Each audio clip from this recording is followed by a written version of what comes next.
Now, customers of the Ghana Water Company, most parts of the Western region, must brace themselves for a further extension of an ongoing water rationing.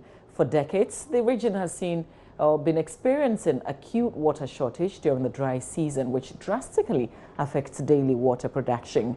Averagely, the company produces about 4.5 million gallons of water a day during peak seasons, but is now producing as low as 2.3 million gallons per day, which falls short of meeting the demand of consumers in the region. To improve production, however, the company has begun dredging its raw water intake points at Daboase to draw more raw water for treatment and onward distribution. Engineer Vincent Opokuwari-Donko is the Western Regional Production Manager of the Ghana Water Company. He's been speaking to the media during a facility tour of the Daboase intake point. If you look at the color of the water, it tells you that we have a lot of silt inbuilt, and we also have the turbidity very high. So even if you draw the water, you are going to take part of it, you are going to throw part of it away, because you have a lot of silt, or the turbidity is very high, and we need to maintain our standards. So you might draw as we used to do during the rainy season, but because of the turbidity, about 15% of the water had to be thrown away in order to be able to get the water clean for consumption. Hopefully by the close of the week, the dredging would have been completed. We've done, let's say, about 45% of the dredging. We're hoping by Friday we should be through with the dredging, and we'll have enough water to produce, and we are hoping that production is going to improve, and the water situation in town will also improve. Normally, our average production per day, a cubic meter, is about 1.2 cedis a day. Currently, we need to apply more chemical. We run our equipment. Electricity is high, but the production is low. So if you do the computation, we are doing about 2 cedis per cubic meter. Okay. Then we also have this galamsey issue, where we have a lot of silt inbuilt in the intake site.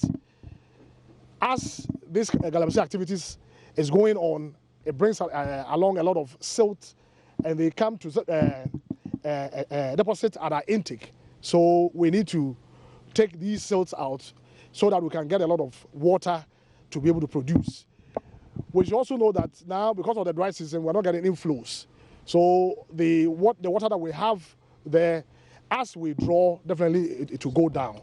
So that is the situation that we find ourselves in now. Natalia Kwanzaa is our Western Region correspondent. She joins us via phone to explain how this water rationing is affecting lives. Ina, good morning. Explain which areas, first of all, have been affected by this. So the whole of the Safed metropolis and then some parts of the Western region is not receiving water.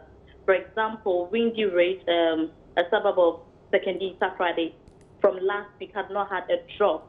And you go to Efiokuma, this morning I've been to a lot of places at Efiokuma, and there is no water flowing. So people would have to resort to well and other things. Well, from the engineer, what he also told us yesterday was that this rationing is going to continue till April, when rain sets in. Until then, there is nothing, they can't do much, because even when they get the water, they would have to throw about 15% away because of the turbidity inside the water. Ina, explain. So Ghana Water is hasn't, especially with the areas that you mentioned, hasn't provided water for a week, or if they say they are rationing, what are the timelines that they've given? Yes, Mama, we realize that they have timelines. Let's say 3 days, 5 days. Some people are supposed to get. So for Windy Ridge, for instance, you know where we used to have Old Sky, there is this hill. And those who live there for the past 1 week have not had any water. People are tempted to believe that they are not even going by the timetable they are given. And then for what I saw yesterday at the site, the water level usually supposed to be around 4.59 meters, but now it's as low as 1 meter. So they are having difficulty in drawing water, so they can't go by the rationing table they have given. Pollution of the Ghana water sources and treatment by the Ghana Water Company has also been of concern. What's the company saying? Well, they did talk about the fact that the Galamsey activities is really affecting their production. You heard from the engineer who was talking about the fact that because of these activities on the Pra River, it brings in more turbidity, more silt, get into the river before they are able to process. So which means that the money they are supposed to spend, the chemicals they are supposed to spend, goes higher because of the activities of illegal miners. And then before the Pra River gets to the western region, it passes through 3 other regions before it gets there. So activities of upstream also affect them. There was also an issue of electricity. Sometimes electricity goes off and all that. These are all factors that is affecting their production of water in the metro and then in the region. And whilst you were touring, did you visibly see illegal miners on the site?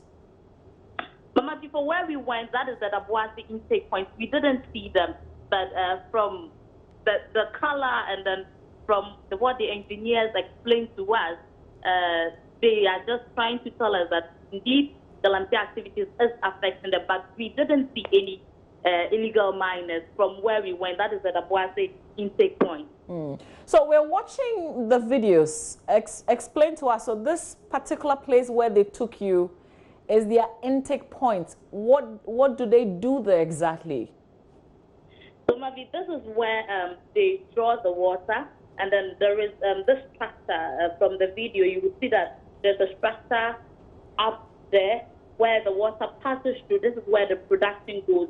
From here, then it goes to another place where there is filtration and all that's going on. So they draw their water. This is their main intake point. So they draw it from here and then take it to the other process so that they can distribute to the readers, to the metro. So if this place is affected, they have another place, post-massive. But for there, according to the engineer, they are also having issues. The community said they should construct a bridge for them. So they cannot also take water from post-massive. So that when they are having issues, at least they would have relied on post-massive, but now they can't. Has the color of this water always been what we are watching on our screens this morning?